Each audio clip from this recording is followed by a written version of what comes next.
nih sama teman kita soal lazy bear.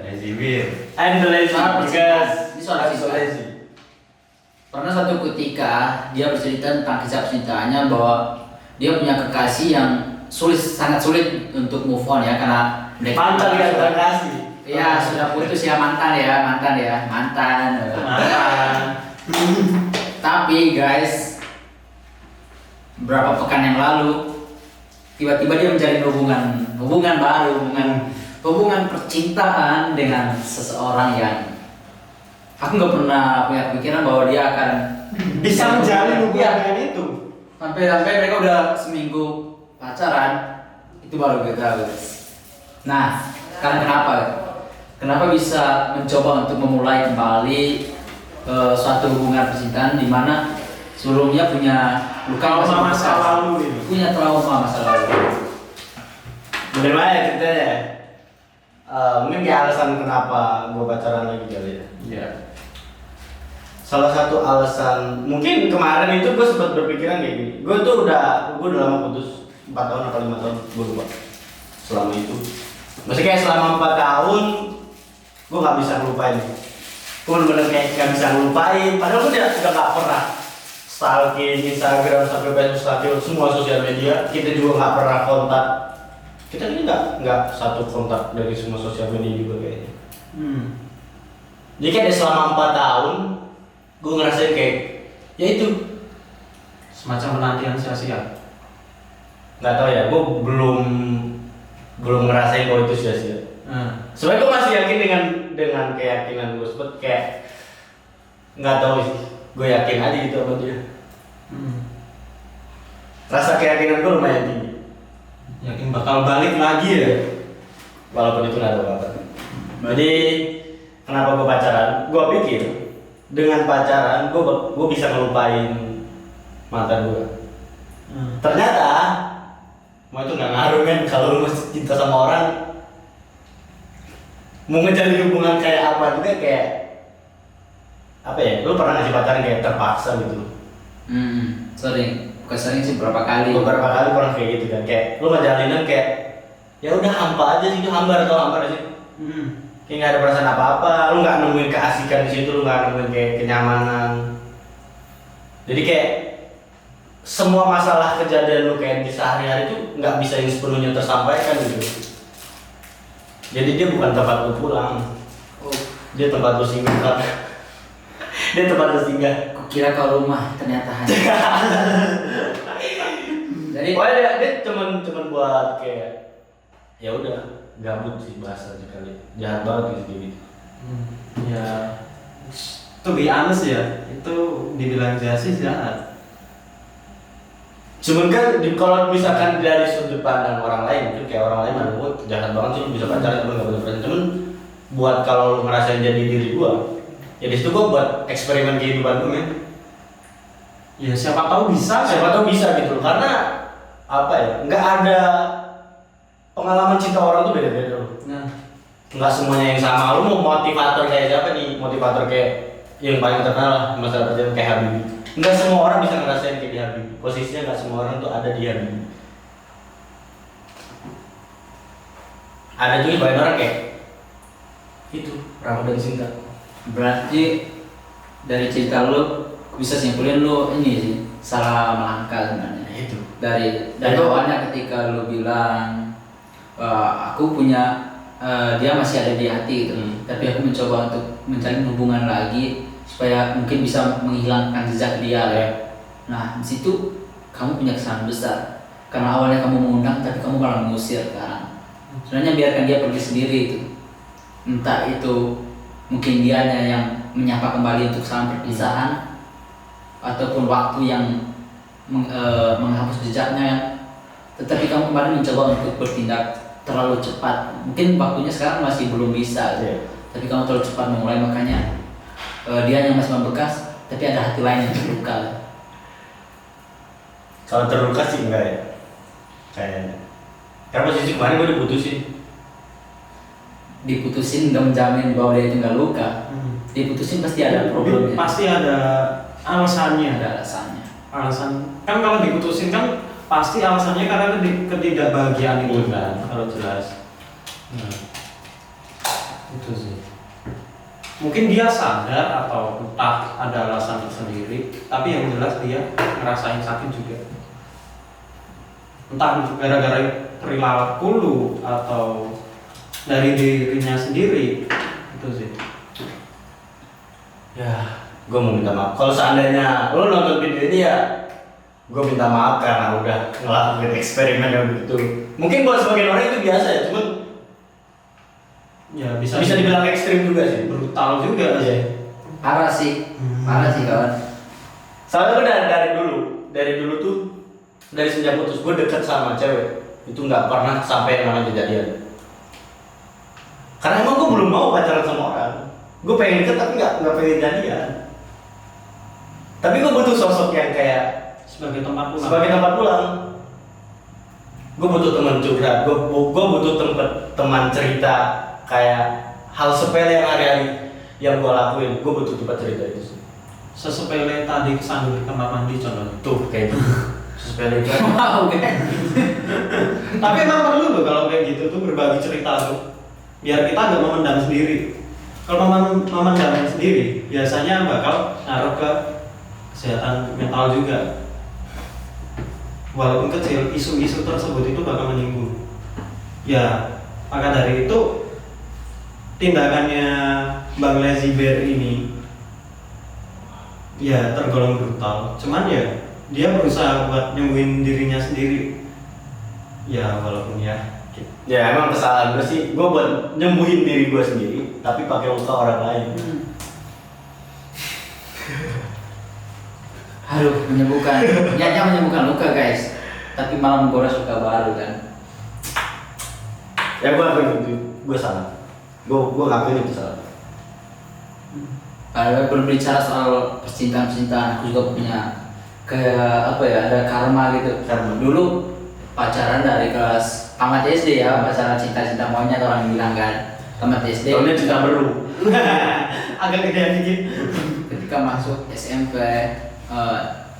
itu baru mulai ada muncul rasa-rasa ketertarikan sama lawan jenis kan. Kebetulan dulu namanya disamakan aja ya. J. Inisialnya J. Jewi. Sekarang dia udah nikah. Udah nikah, punya anak. Udah punya anak. Mirip lu. Enggak.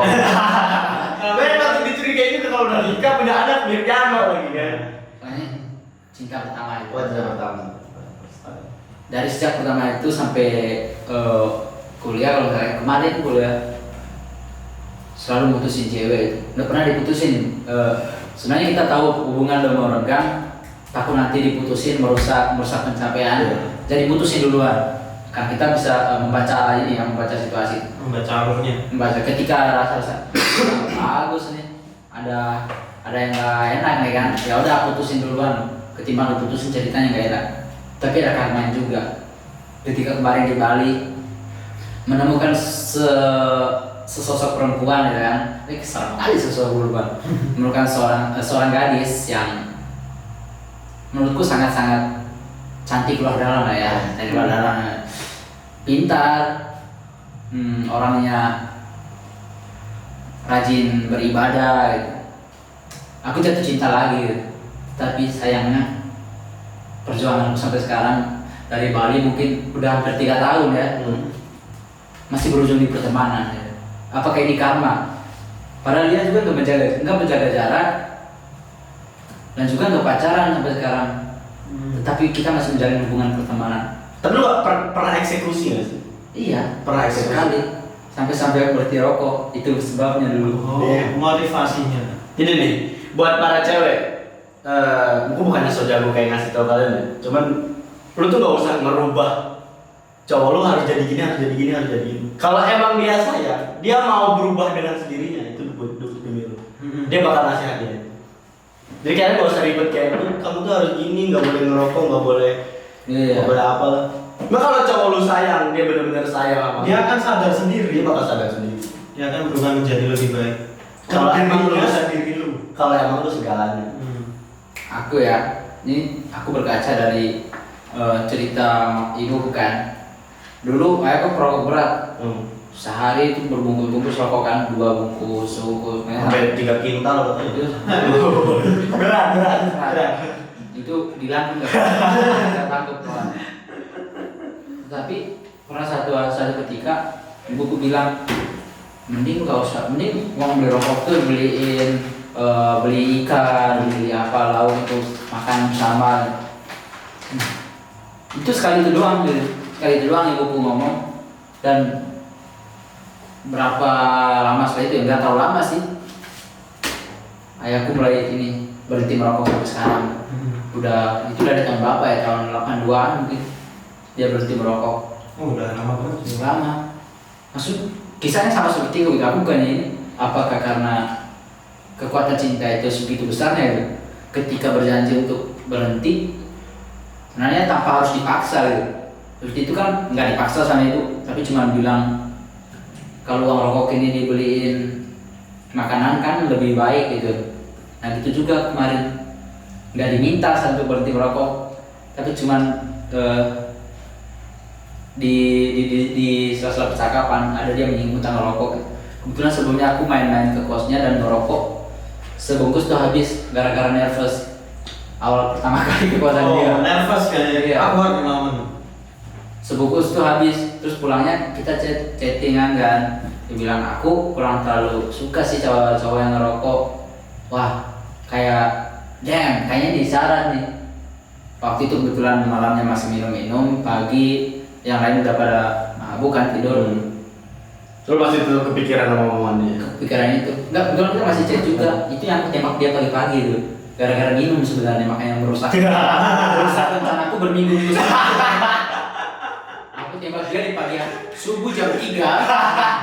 Aku subuh jam 3 nembak dia. Itu sebenarnya niatnya udah lama dikumpulin niat. Nah, beraninya ketika mabuk jam 3 pagi ini, 3 subuh. Padahal sebelumnya setiap hari minum gitu. Kenapa nggak yang malam, pagi gitu. Itu orang lagi asik-asik, ini orang udah mau tidur. Begadang kan mahasiswa ya, cewek cowok pasti begadang gitu. Dan waktu itu dia ya dengan berbagai alasannya gitu kan, dan bisa diterima lah. Maksudnya alasannya nggak melukai gitu, tapi setidaknya meninggalkan jejak positif lah. Sekarang pun nggak ngerokok gitu. Waktu itu ke pagi hari 5 ingat kan, 5 Oktober 2018, hujan rintik-rintik. Ingat banget ya, kambing biri-biri, orang memang cantik. Ini keren ini gitu. 5 ulang ya. 5 Oktober 2018 di pagi hari ke jam 3 atau jam 4 gitu. Hujan rintik-rintik waktu itu. Kebetulan sisa rokok Surya 12 tinggal sisa sebatang di bawah bantal kan, selip. Taruh kan lagi minum selipin satu biar ntar bisa aku ambil rokoknya, aku buang di luar, aku hancurin baru buang di luar aja. Ya udah, tapi waktu itu tetap chat dia. Mulai sekarang aku berhenti merokok, jangan bilang itu karena kamu ya, itu hanya komitmenku aja. Nah sampai sekarang aku berhenti merokok. Tapi secara tidak langsung menurut gue itu karena dia. Iya, tapi aku nggak mau membuat dia terbebani gitu. Iya. Karena, kok dia bisa sampai berhenti merokok enggak, karena aku nggak mau cinta itu memaksa, nggak mau. Tetapi waktu itu aku melihat ya perjuangan itu harus ada yang dikorbankan loh.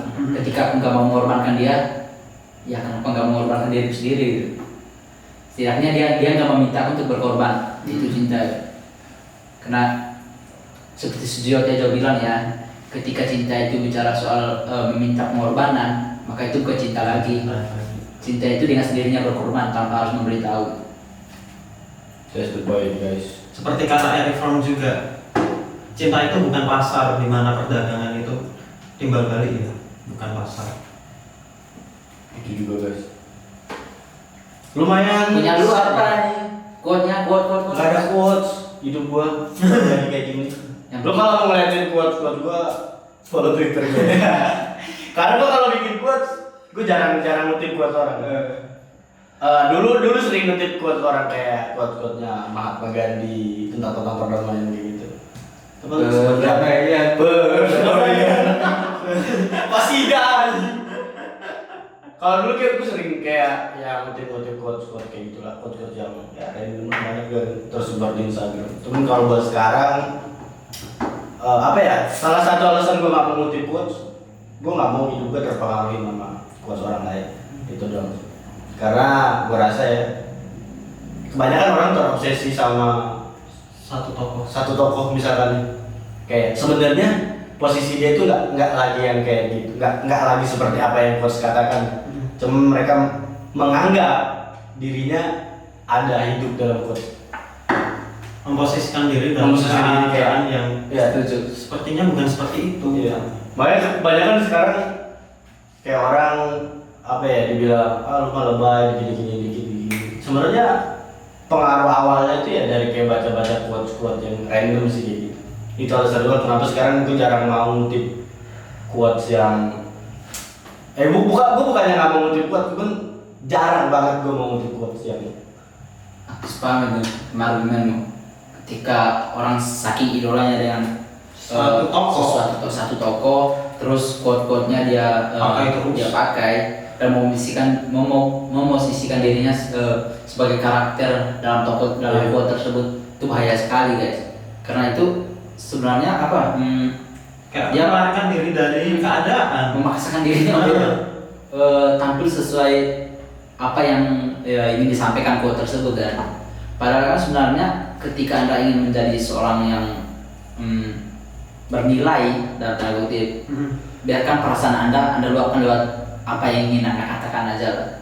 Jangan, nggak usah harus bagus-bagus kata-katanya nggak harus bagus-bagus, yang penting kata-katanya jujur aja, ingin menyampaikan perasaan Anda. Pesan yang jujur itu mengandung makna yang terdalam. Iya. Ya lu bisa nyampaikan kata-kata lu bisa nulis kok. Banyak orang kayak gue dulu beranggapan kayak kenapa sih orang mau nulis gitu. Gue beranggapan kayak gitu. Tapi kalau sekarang emang gue nggak nulis di buku, gue lebih nulis kayak di tweet. Gue sering nge-tweet.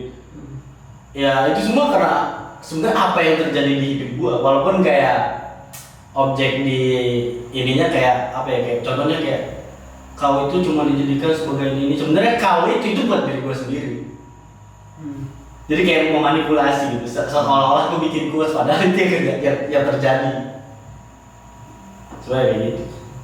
Itu bagus juga sih sebagai pengingat ini aja, pengingat peristiwa, pengingat momen gitu. Ketika karena kita manusia nggak mungkin mengingat segala sesuatu yang kita jalani setiap hari kan. Setiap momen nggak mungkin kita ingat semua gitu. Dan ketika kita merasa momen itu berkesan tapi nanti kelupaan, ya udah nge-tweet aja dengan bahasa kita yang setidaknya dapat mengingatkan kita kembali ke momen itu. Ketika 1 tahun yang lalu Anda, waktu itu aku lagi ada perasaan kayak gini, moodnya lagi kayak gini itu. Kita bisa mengingat kembali itu karena ada sesuatu yang memancing kita untuk mengingat kembali. Jadi bagus juga sih kalau melihat melalui quote-quote tweet gitu. Kayak gitu tuh. Terus ada lagi kayak kenapa gue pilih Twitter dibanding sosial media yang lain? Gue kasih ini, di Twitter lu nggak bakal ada yang ngehujat soal lu lebay itu doang. Karena haters Twitter tuh bisa kita bilang haters politik doang. Sisanya nggak bakalan. Iya. Yeah. Di Twitter tuh cuma haters politik. Jadi kalau isu politik, ya emang cepat naiknya sama BTS kan. Tiap malam. Mulai dari jam 1 sampai ini jam sekarang nih kita syuting di jam berapa nih? Kita syuting di jam 1.00 pas banget jam 1.00. Iya, ready. VCS master. Kayak itu sih, kayak kenapa jangan terlalu jangan terlalu menyalahkan orang yang menghujat. Kenapa nggak kita ngeliat diri kita dulu sendiri? Kayak lu posting di Instagram, seharusnya lu di situ udah bisa baca. Kayak harusnya gua tuh kita tuh nggak harus ngepost foto yang harusnya dihujat orang gitu. Jadi kita tuh bisa mencegah gitu loh. Mikirnya tuh jangan terlalu nyalahin kayak orang jahat banget sih, kayak ngecengin gua gini. Kenapa nggak dari diri kita dulu sendiri? Berpikir kayak daripada gua post, ntar gua dihujat orang, mending nggak usah. Kenapa nggak gitu? Banyak orang kayak ya emang haters itu salah, emang yang suka komen toksik itu salah. Cuman kan sebelum orang komen itu kan kita yang buat. Harus ada media. Harus ada medianya gitu. Sebenarnya kalau itu nggak lu buat, ya nggak bakal ada yang komen. Sesimpel itu sebenarnya. Dan juga ada fitur kan di Instagram kayak nonaktifkan komentar. Tuh. Kalau lu pengen mengekspresikan diri dan kayak gak pengen di head, ya kan bisa di nonaktif. Terus sedikit tips. Kebanyakan dari kayak orang-orang kita mikirin like, mikirin komen. Cuman kita nggak mau dihujat ya. Nggak bisa men. Aneh ya. Kan aneh. Kita- Lu mau siap jadi artis ya harus siap punya haters gitu. Lu punya fans, lu punya haters.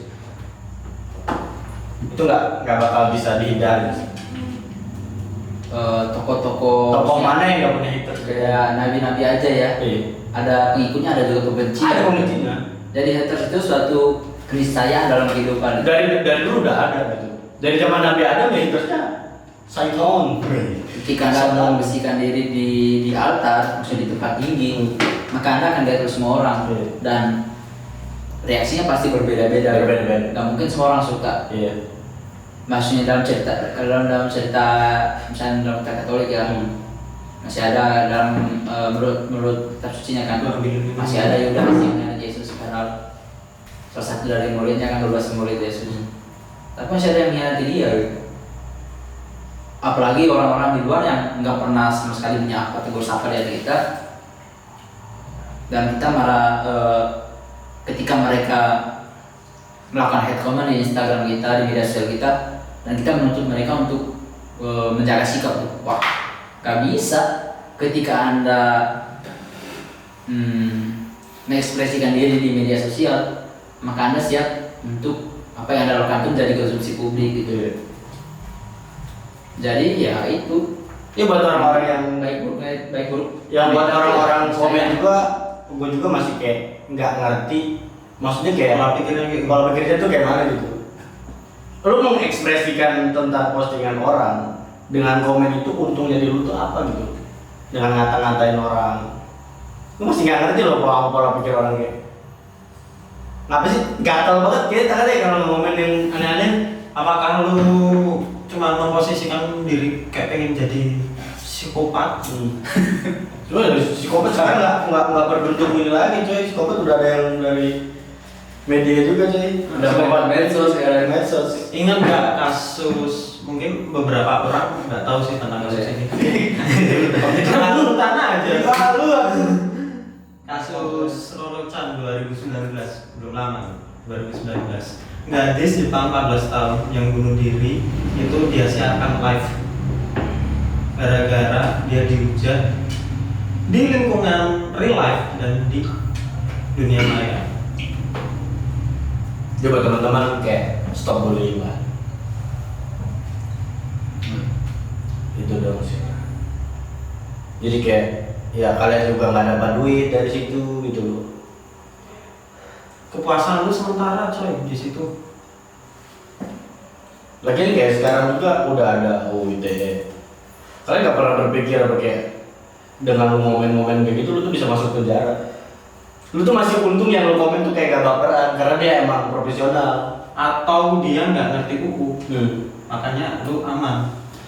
Sebelumnya guys, kebetulan kita ini ya sama teman-teman yang lain lagi ada project untuk Iya. bikin iklan layanan masyarakat dengan tema bijak bermedia ya. Iya. Jadi cerita yang bakal kita angkat nanti itu tentang hate comment ya. Tentang hukum.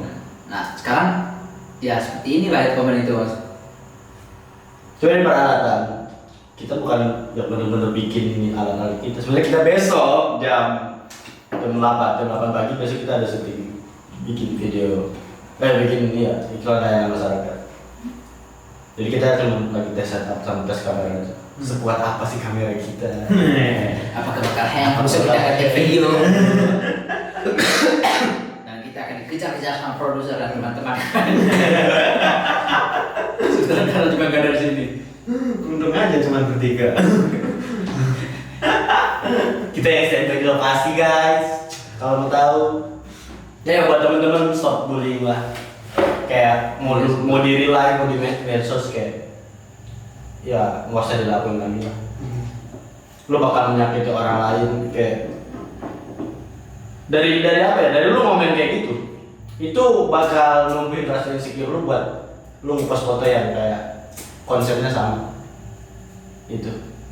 Lu bakal mikir kenapa orang banyak kan mikir kayak sekarang, gue kira-kira kalau ngepostnya dihujat nggak? Ya karena kenapa orang bisa berpikir gitu menurut gue, karena dia sering momen yang nggak jelas kalau misalkan ini gitu, Atau enggak sempat sekali aja, itu bakal efek juga tuh. Tadi bumerang gitu. nah jadi bumerang buat diri lu sendiri, kasihan sih. Tapi kayak boleh sih diseduhin. Ya mungkin cukup aja sih obrolan kita malam hari ini. Kita juga mau istirahat ya, sudah jam 1.07. Besok kita mau tempur, bertemu dengan sutradara, dengan produser, dengan semuanya, dengan talent. By the way, tunggu hasil ini ya, iklan layanan usaha. Nah ya jangan lupa, lu hasil iklan, tunggu hasil iklan layanan masyarakat kita. Ya, Ya perlu di mana sih? Eagle Production. Tapi buat yang ini tidak Eagle. Karena ini bukan orang Eagle. Ini orang kita. Biar subscribe. Nggak sudah di subscribe tuh nggak apa-apa. Tapi lu nonton. Jangan digini ya. Jangan gini aja. Kalau gini berarti lu head comment gitu. Ini ya tugas kepemimpinan kita kan. Ya, ada yang gini guys. Satu doang. Ternyata teman kita sendiri. Inisialnya Khoir. Itu ada namanya anak properti. Anak properti. Anak art tuh. Dia nggak suka hasil video kita bagus guys. Hasil videonya buruk. Oke guys, pengen youtuber banget. Oke lah, mungkin itu aja ya. Kayak ngobrol basa-basi kita sebenarnya konten kita apa sih, dari percintaan ke head comment. Intro sih sebenarnya itu. Sebenarnya itu aja. Trivia aja sih. Jadi ya mungkin cukup itu aja dulu. Ya mungkin ke depannya kita bakal bikin kayak gini lagi. Di sebelum produksi. Produksi ya. Karena peralatan kita nggak punya. Nah, kita peralatan juga pakai peralatan produksi. Karena cuma butuh lighting sih. Iya. Iya. Kamera ada. Banyak kamera di sini tuh. Punya Iya. orang. Ada orang. Oke lah. Cukup sekian dari kami. Gua Rio. Gue siapa ya? Siapa ya? Lantos. Nama dulu. Siapa yang dulu? Gua Nata. Kok nama gue Danu? Kan biasa Nata. Mana? Nata. Cek kembali. Oke, itu aja ya, teman-teman. Ya, terima kasih yang udah buat. Terima kasih juga buat kalian yang udah mau nonton video kita. Mungkin kedepannya kita bakal bikin kayak gabut aja sih sebenarnya. Oke, dadah. See you. Selalu ya. Sarang yo.